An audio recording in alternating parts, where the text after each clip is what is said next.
Boa noite, meus irmãos. Graça e paz da parte de Cristo. É uma alegria a gente estar aqui mais uma vez. Convido vocês a abrirem suas Bíblias em Apocalipse 2, dos versos 8 a 11.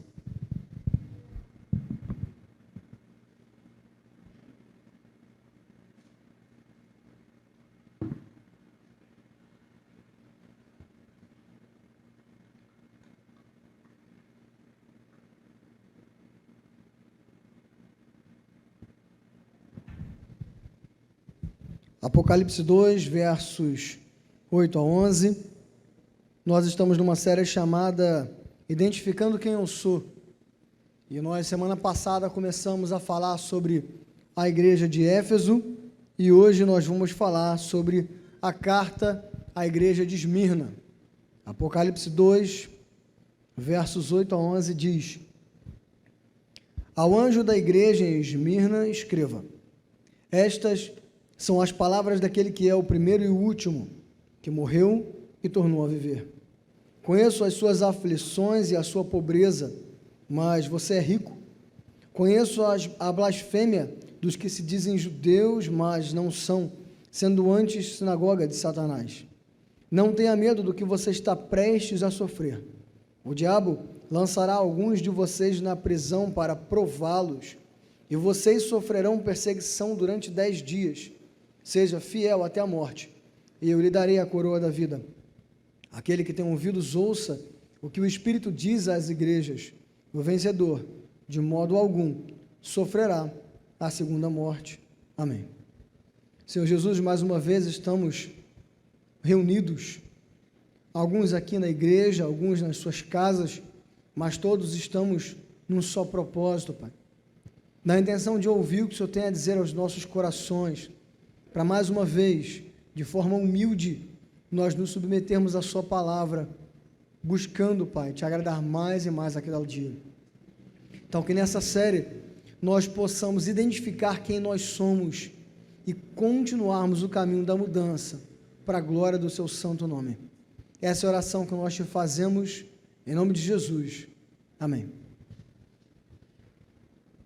Há uma oração de um conto antigo grego que diz assim: Disse o piloto que navegava em seu barco no mar tempestuoso: Pai Netuno, tu podes fazer-me naufragar se quiseres.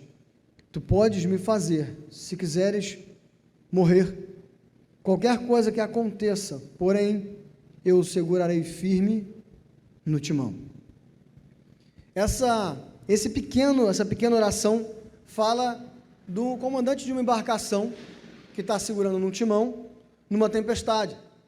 E essa tempestade, ela está tão feroz que ele tem uma certeza: o navio vai naufragar e ele vai morrer.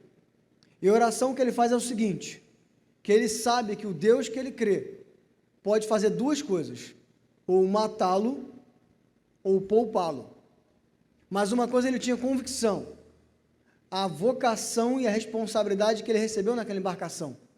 Enquanto ela estivesse em condições, as mãos dele estariam no timão, regendo e confirmando para qual foi a responsabilidade que ele foi chamado. Ele precisava ser firme.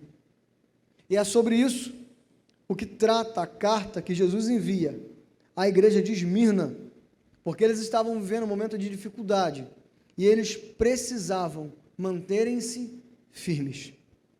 A cidade de Esmirna, ela ficava a 150 quilômetros da cidade de Éfeso, da qual nós falamos semana passada, e elas duas competiam para ver quem ganhava a posição da principal cidade da Ásia. O seu porto também era importante, e a sua lealdade a Roma também era importante. E para complementar, Esmirna era uma cidade linda, porque ela ficava no braço do mar Egeu. Então, quando você não via as matas bonitas da cidade, você via o mar Egeu correndo.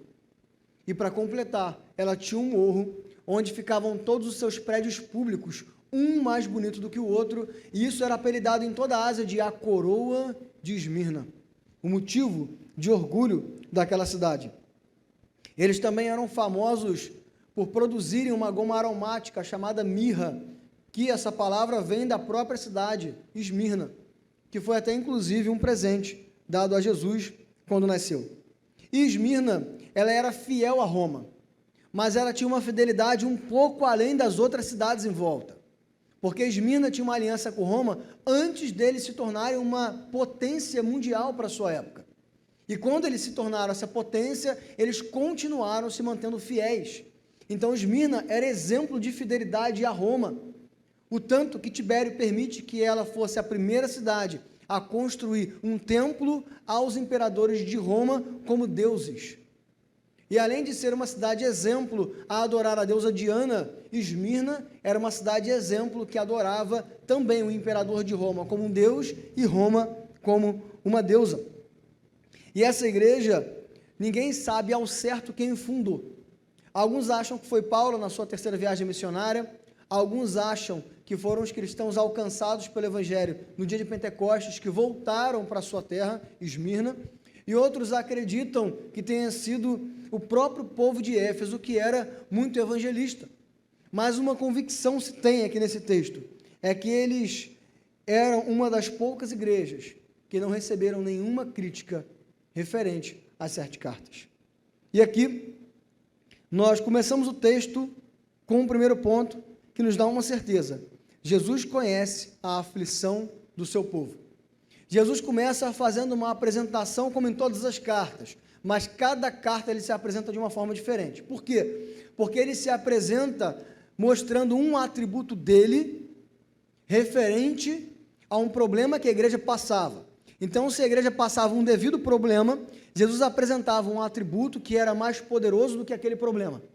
E ele diz àquela igreja: eu sou o primeiro e o último, o que esteve morto e tornou a viver. Ele está dizendo o seguinte: eu sou eterno, eu sempre existi e eu nunca vou deixar de existir. E quando o meu corpo físico esteve morto, ainda assim eu permaneci vivo. E ele fala isso por causa da dificuldade que eles estavam vivendo. E Jesus sabia que dificuldade era essa, porque ele fala: eu conheço a sua pobreza. E não era uma pobreza simples como alguns de nós vivemos ou conhecemos alguns que vivem. O termo pobreza é alguém que chega ao ponto da mendicância, que não tem nada. E Jesus estava dizendo que conhecia isso. E por que eles estavam vendo essa situação de pobreza? Naquele período, Roma já estava proibindo a propagação e a confissão do Evangelho. Então, todos aqueles que se diziam cristãos, eles eram espoliados pelo Estado. O Estado vinha na casa daquela pessoa, tomava a casa dela, tomava todo o dinheiro dela, tomava todos os bens dela e impedia ela de viver. Como assim? Ela não podia mais trabalhar, ela não podia mais vender, porque se alguém comprasse alguma coisa dessa pessoa, morria como ela, e ela não podia mais comprar nada de ninguém, porque todo mundo estava proibido de vender alguma coisa para ela. Isso te lembra alguma coisa? O sinal da besta, que fala que aquele que não tiver o sinal da besta vai ser proibido de comprar e vender, né? A gente inventa algumas modas, né? Eu lembro quando eu era garoto, que o cartão de crédito ainda era no carbono. Lembra disso? Quem não lembra, pode passar lá das crianças aqui em cima. Diácono Beto vai acompanhar vocês. Era no carbono, e aí quando entrou o chip do cartão, as pessoas diziam: não peguem cartão com chip, porque é o sinal da besta. E depois veio a TV por assinatura, e a ponta, eles falavam que parecia a cabeça da serpente, e aquele ponto que você colocava na televisão parecia a língua, sinal da besta. Não coloquem TV por assinatura. Agora, já falaram que era chip de telefone, alguns dizem que é a vacina contra o Covid, mas o que significa isso? A Escritura fala que o sinal seria colocado na fronte, né, na testa, e na mão direita. Para o povo antigo, a fronte e a testa não tinham sinais claros. Fronte, entendimento. Destra, força. Aquele que não servir ao anticristo, ao sistema, com todo o seu entendimento e com toda a sua força, será proibido de comprar e vender. E era isso que Esmirna estava vivendo. A igreja de Esmirna não estava cedendo à pressão de Roma. E eles estavam sendo proibidos de sobreviver. E alguns, inclusive, eram lançados à prisão. Outros eram queimados vivos. Outros eram lançados à arena para serem devorados pelas feras, enquanto o povo aplaudia aquele espetáculo. E Jesus sabia de tudo isso. Para piorar essa perseguição, os judeus agora estavam entregando aqueles que Roma não sabia que eram cristãos. Porque até pouco tempo atrás, os cristãos usufruíam de um direito dado aos judeus, que era a religio lícita de Roma, a religião lícita.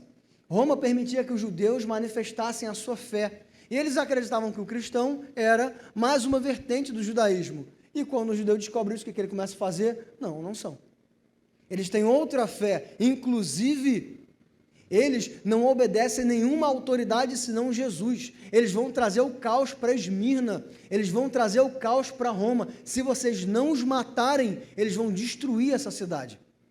E por causa dessa relação comercial que os judeus tinham com o povo de Esmirna e com Roma, eles eram ouvidos e os cristãos tinham a sua perseguição intensificada.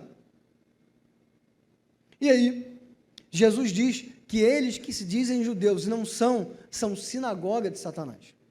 Jesus está dizendo o seguinte: eles estão perseguindo vocês em nome de Deus, mas esse Deus não existe. Não se deixam abalar por essa perseguição, que Deus não tem nada a ver com isso. E aqui nesse texto nós aprendemos também que Jesus conhece a nossa dor.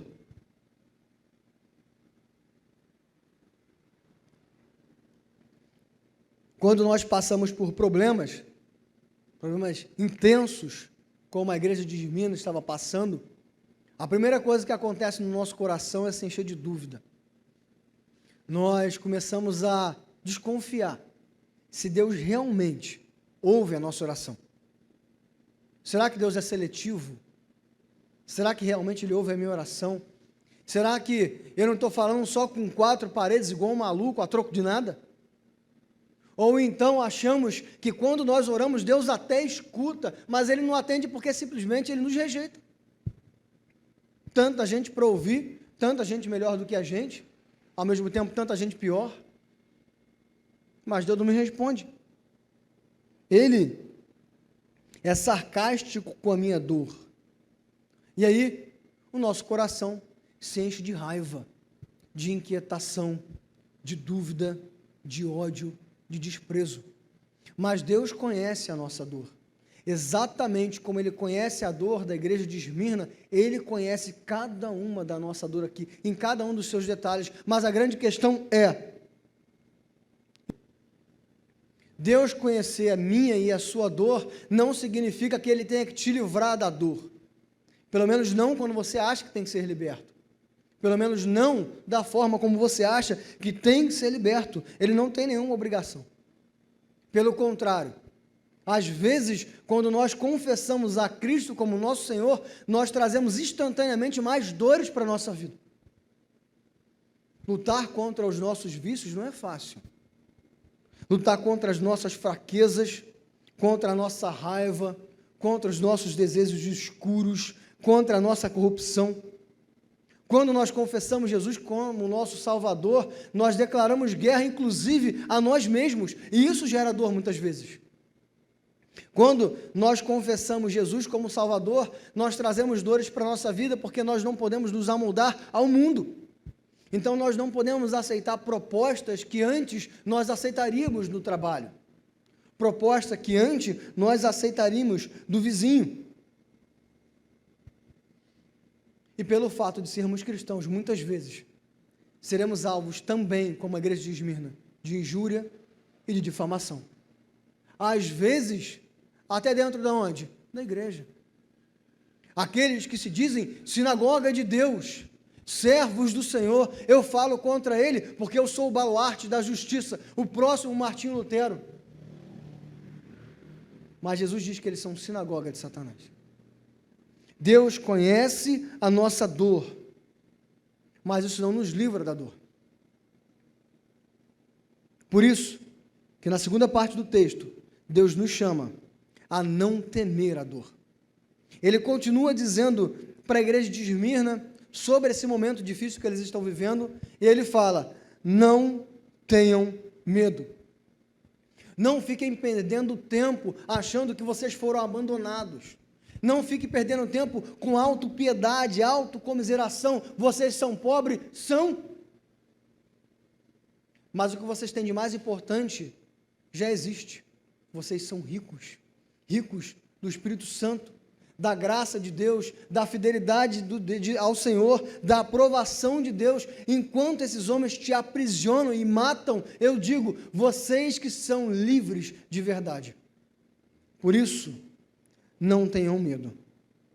E vem uma palavra dura, porque a tribulação não vai acabar. Ela vai durar ainda 10 dias. O que esse número significa? 10 é um número cheio para o judeu.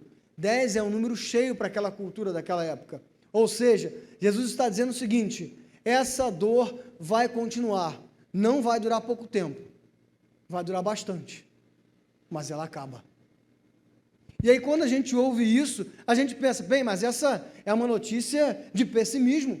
Se eu quero ser liberto da dor, e Deus fala, ó, seja forte, hein? Eu conheço a tua dor, não tenha medo, continua, porque vai demorar a passar. Então vamos jogar tudo para o alto. Mas quando Deus dá esse aviso para a igreja, Ele está encorajando eles a continuar lutando. Porque agora eles sabem que quem tem o controle do tempo do sofrimento? Deus. Não é Roma, e nem Esmirna, e nem os judeus. Bem, se não são os meus perseguidores que têm controle sobre a minha dor e é Deus, então eu vou continuar sendo fiel a Ele, porque Ele me sustenta, além da dor. E por isso, às vezes, por sabermos que a dor não vai passar, nós acabamos nos entregando a uma vida de mentira. Nós não exercitamos a nossa fé como nós temos que exercitar. Nós não abrimos mão das coisas que o mundo nos proporciona, e não é só dos vícios, nós às vezes não nos posicionamos diante da sociedade, diante da fé que nós dizemos crer. Vivemos uma vida lá e cá porque nós precisamos ser aceitos. Nós precisamos continuar com as portas abertas. Nós continuamos tendo que pensar no amanhã, e por pensarmos no amanhã, nós vivemos escravos do hoje, escravos da circunstância, e pensamos, melhor um pássaro na mão do que dois voando. É melhor ter uma mãozinha lá fora e ter as minhas políticas de conveniência, mas agradar mais ou menos a Deus, porque a hora que o bicho apertar, eu vou para um lado, ou vou para o outro. Eu estou agradando um e a outro. É melhor ser meia boca para os dois lados, do que escolher um e perder do outro. Mas quando nós fazemos isso, meus irmãos, a gente já escolheu um lado, e não é o de Cristo. Por isso, nós não devemos temer a dor, porque ela não nos aprisiona. Jesus nos liberta. Nós achamos que quando nós fazemos isso, nós estamos fazendo um jogo de equilíbrio para a paz dentro das nossas casas, mas estamos fazendo para a própria destruição da gente. A dor não é capaz de destruir quem nós somos, porque Jesus Cristo nos liberta. Por isso, por mais profunda que seja a dor que nós estamos enfrentando, nós conseguimos continuar caminhando. Por isso, que mais profunda seja a dor que nós estamos vivendo, nós sabemos que em Cristo nós vamos continuar enfrentando todos os dias e sair fortalecidos dela. Essa convicção temos, não é porque nós somos fortes, essa convicção nós temos porque sabemos que apesar da dor, Cristo nunca nos abandona. Por isso, nós não somos escravos das circunstâncias. Não é um momento difícil que vai me fazer sucumbir. Não é um momento de dor que vai me fazer abandonar a minha fé, porque Cristo está acima da dor. E é por isso que o apóstolo Paulo, preso pela causa de Cristo, e agora caminhando para a decapitação, que Paulo teve sua cabeça arrancada, ele pôde dizer, combati o bom combate, terminei a carreira e guardei a fé. Agora me está reservada a coroa da justiça, que o Senhor, justo juiz, me dará naquele dia, e não somente a mim, mas a todos os que amam a sua vinda. Paulo não sucumbe diante da dor, porque ele sabia que a dor uma hora ia passar nessa vida ou depois dela, mas ele sabia que em Cristo ele era livre. E exatamente por isso que Deus chama o seu povo a permanecer fiel. E é por isso que ele fala à igreja de Esmirna: ser fiel até a morte. Jesus está sendo muito curto e grosso aqui, muito direto. Ele está dizendo o seguinte: continuem fiéis. Vocês vão continuar sendo pressionados e alguns de vocês vão morrer. E não vai ser uma morte rápida, vai ser lenta, dolorosa, como já tem sido. Mas eu digo, sejam fiel até a morte. Porque vocês podem não serem libertos da primeira morte, mas da segunda vocês estão livres. O que é que isso significa? A primeira morte que Jesus fala é a morte física. É o fato de morrermos, de nosso tempo nessa terra acabar. Mas a segunda morte é a separação de Cristo, é o inferno, é a separação de Deus. Jesus está dizendo para eles o seguinte: vocês podem até serem pegos por Roma, torturados e mortos, mas sobre a vida de vocês, quem manda sou eu. Depois que o tempo de vocês nessa terra acabar, não é Roma que vai mandar para onde vocês vão, sou eu, e de mim ninguém toma vocês. Por isso, continuem firmes, continuem fiéis, porque a vida de vocês, a vida que verdadeiramente importa, nunca será arrancada das suas mãos. E quando ela acabar, seja agora ou amanhã, vocês receberão a coroa da vida. Ele faz um paralelo ao termo de coroa de Esmirna. Enquanto a cidade de Esmirna se exaltava da sua beleza, se exaltava da sua riqueza, Jesus diz: há uma coroa muito mais importante do que essa. Ela não é terrena. Quando vocês morrerem, e alguns vão, vocês aparecerão diante de mim prostrado, e o próprio Jesus colocará a coroa da vida na cabeça de vocês, e diante de mim vocês viverão para a vida eterna, e dos seus olhos todas as lágrimas serão enxugadas. Ser fiel até a morte, e dar-te-ei a coroa da vida. E com isso aprendemos que a fé, a nossa fé, é mais importante, é mais preciosa do que a dor. Momento de dor, todos nós já passamos. Momento de dor, todos nós vamos passar de novo. Isso não acaba, isso faz parte da nossa vida, mas quantos momentos de dor nós já passamos e nós achamos: se isso continuar, eu não vou sobreviver. Eu não sei o que vai ser do amanhã se isso continuar. E continuou durante muitos anos. E você está aí hoje. Porque a dor não determina o seu fim. Cristo determina o início, o meio e o fim, inclusive. A nossa esperança não está no fato de que a dor vai passar.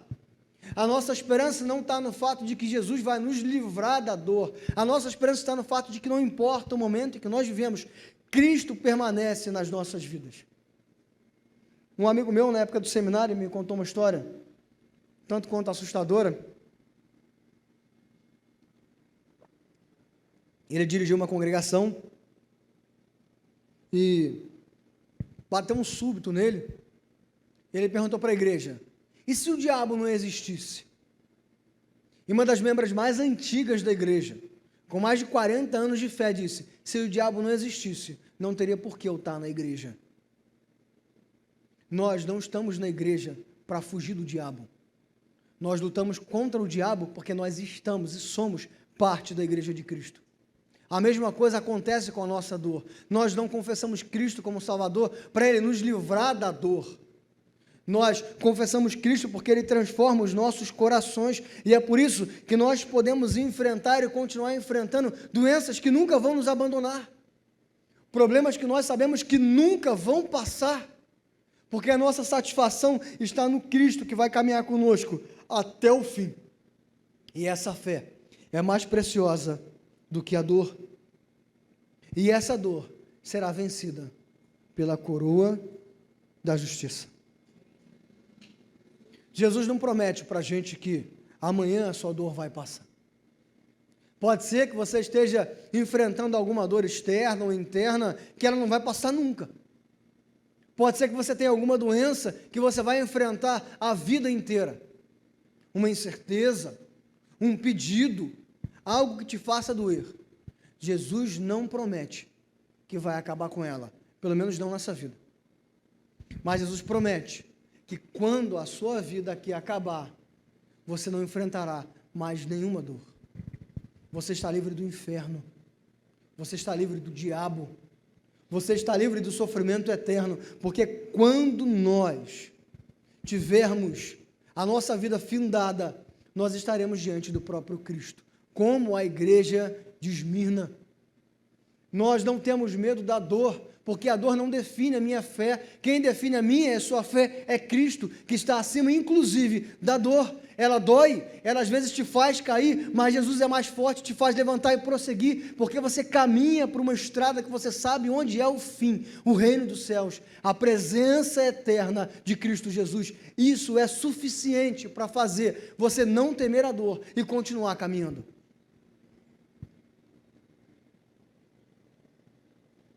No período que essa carta foi escrita, o pastor da igreja de Esmirna era Policarpo. Policarpo foi discípulo direto do apóstolo João. A gente chama isso na história de pais apostólicos. Ele foi instruído pelo próprio apóstolo João, que foi usado por Jesus para escrever o livro de Apocalipse. E durante anos de pastorado, ele foi vendo a perseguição de Roma ficando cada vez mais intensa, cada vez mais cristãos morrendo, cada vez mais cristãos sucumbindo. E num dado momento, chamaram Policarpo. Aos 82 anos de idade, o procônsul, o governador de Esmirna, chama ele e diz: Policarpo, nega Jesus e confesse o imperador como seu Deus. Policarpo responde: por 86 anos eu o tenho servido, e ele jamais me causou qualquer mal. Como, pois, eu poderia blasfemar contra o meu rei e o meu Salvador? Procônsul se enche de ira e fala: Policarpo, se você não negar Jesus e não confessar o imperador de Roma como seu Deus, eu te jogo na arena e deixo os leões trucidarem você com vida. E o velho era teimoso. Ele não nega Jesus. E ele diz: pela última vez, nega Jesus, ou eu te queimo vivo. E aquele homem, aos 86 anos de idade, diz: você me ameaça com fogo, que daqui uma hora vai apagar, mas se esquece do fogo do juízo de Deus, que arde para a vida eterna. Que se faça a sua vontade, e que você acenda o fogo. E aos 86 anos de idade, enquanto morria queimado vivo, Policarpo entoava louvores ao seu rei e ao seu Salvador. Mantenha-se firme. A dor não é a senhora da sua vida. Cristo é o Senhor da sua vida. Vamos orar? Vamos ficar de pé?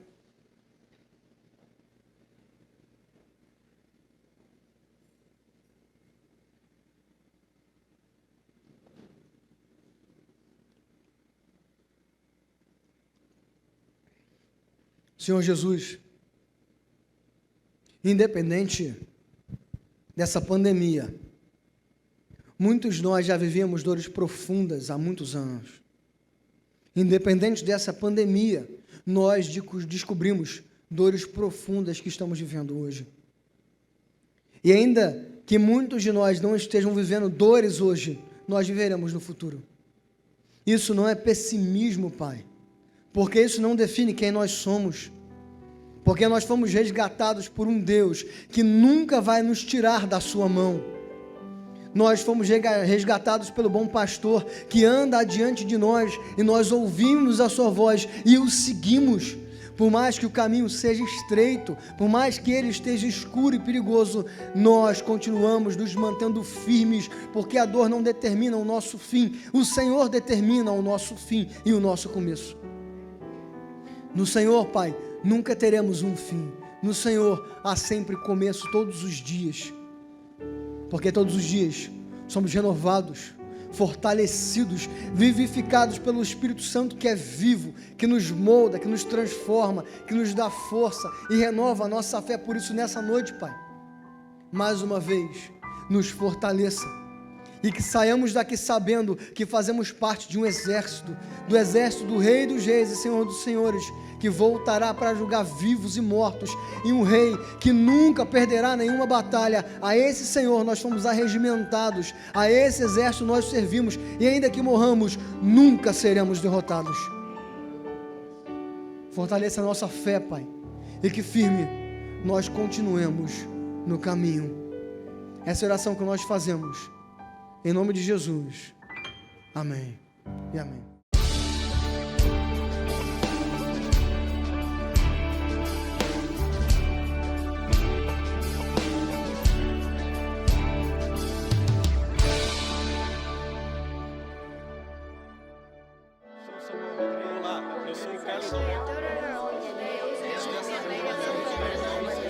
Igreja Presbiteriana do Brasil, há 160 anos, abençoando a nação brasileira.